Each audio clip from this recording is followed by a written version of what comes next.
Just thinking about comfort food can take the chill off a brisk autumn day. There's nothing quite the smell, the taste, and the special feeling that comes along with it.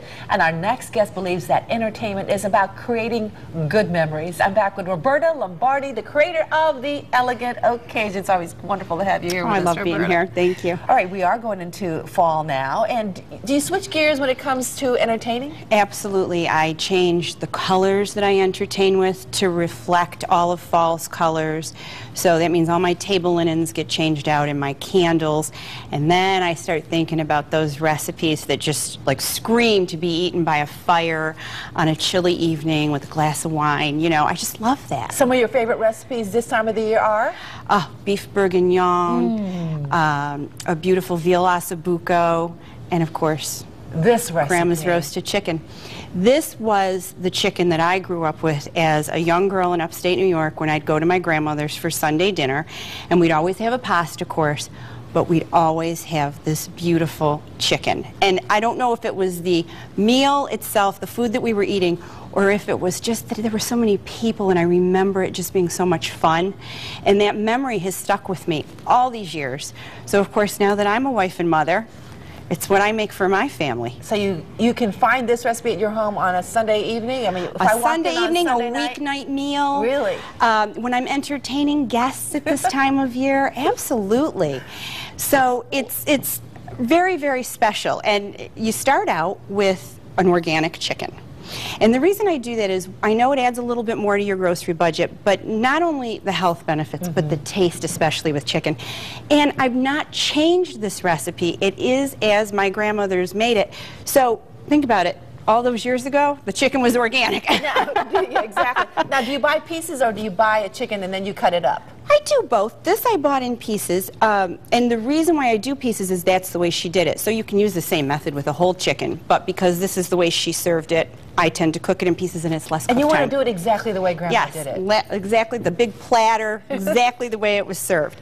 And it's so easy, and you can prep it in the afternoon, and then all you have to do is pop it in the oven, which is so nice, right, and those aromas.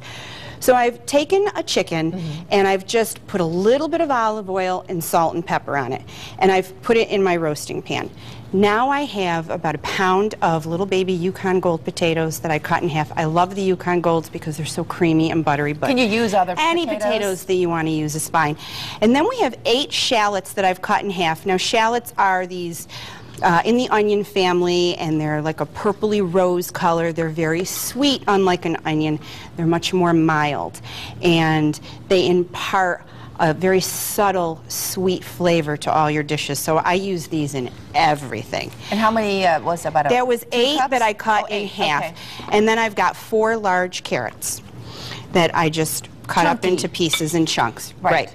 Now the reason I'm putting them in the bowl is because I want to season these unto themselves, so I'm not giving the chicken too much oil because it's got the fat from the skin, and I want to make sure all these vegetables are coated. So I'm just drizzling probably 2 tablespoons of olive oil over it. You're not really measuring. No, I just eyeball. Generous Salt, with pepper. the salt. Some fresh cracked pepper. Do your girls help you out in the kitchen when you do this? Yeah, they're just, they're just getting to the age. Give it a little toss here. They're just getting to the age where I'm letting them start to do more in the kitchen. They can, the older ones can use a knife, if it's not too sharp, and now let them season things, and they get so into cooking now. So Plus, it's so this cute. is Grandma's recipe. Grandma's recipe, that's right. Now I also have 2 cloves of garlic in here. Okay. So all the vegetables are coated. You just want to pour them into the pan. Now don't use a pan that is too small. If you crowd your chicken and the chicken is not touching the bottom of the pan, it's going to steam versus getting that nice dark color that you want. So you want to make sure it's spread out. Right, spread out so you can see that's plenty of room. Now the secret, the lemon.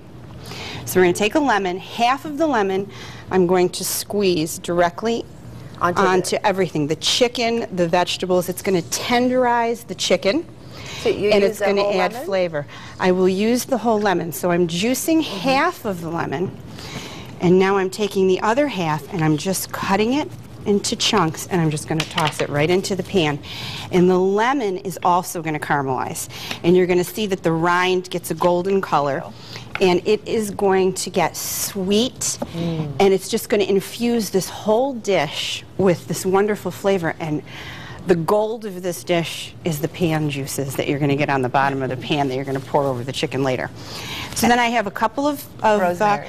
a couple of stalks of rosemary. Throw them right in the pan. Don't have to do anything else. Just lay them in the pan. Bake this for 45 minutes to an hour on 350 degrees, uncovered. Toss the vegetables halfway, the halfway point, about 20 minutes. And this is the beautiful dish. Oh, it's beautiful. Isn't it gorgeous? And you can see what I mean about the lemons. They've turned, like they've caramelized, so they're golden brown. Everything looks golden brown. And they're juicy and they're delicious. And the sauce that is on the bottom of this dish, because all I did was pour the pan juices right over Again, it all. how long in total in the oven? An hour. An hour. 45 minutes to an hour. And the temp? 350. 350, and then move, and then about 20 minutes 20 minutes into it, just toss the vegetables. Veggies. Yeah. Wow. Wonderful. But this dish, you know, I had a friend that didn't know what to serve her daughter's boyfriend when she was bringing home the one for dinner. She made grandma's chicken, ring on the finger. Had another friend, same thing happened to, and then my niece, 26 years old, I made her a handwritten cookbook of all our family's recipes. She never used it. She's fallen in love. Guess what she made them? Grandma's chicken. I'm calling it matrimony chicken. Oh, this is great. All right, well, you got to try this recipe if you're looking for somebody to marry. If you're waiting for that special person to pop the person. question, this might put them right over the edge. And just really quickly, how's your cable show doing? Excellent, wonderful. Got a great Thanksgiving special coming up in November. We're on in over 30 towns now. So that's really exciting. That's congratulations. Thank you. That's wonderful. Thank you. Again, if you want to know more about Roberta, you can check out theelegantoccasion.com. And of course, we will have the recipe for this fabulous what do you call it? Matrimony? I call it Grandma's chicken or matrimony chicken. Hey, well, I might rename it. This is it. This gets right to the heart of things. That does. Exactly. Thanks, Roberta. Thank you. Coming up next, Connecticut native Darian Cunning rocks Stage 8 when Connecticut Style returns. You know what love is. It seems you shine no matter where you hide, in spite of the mess that you might feel inside.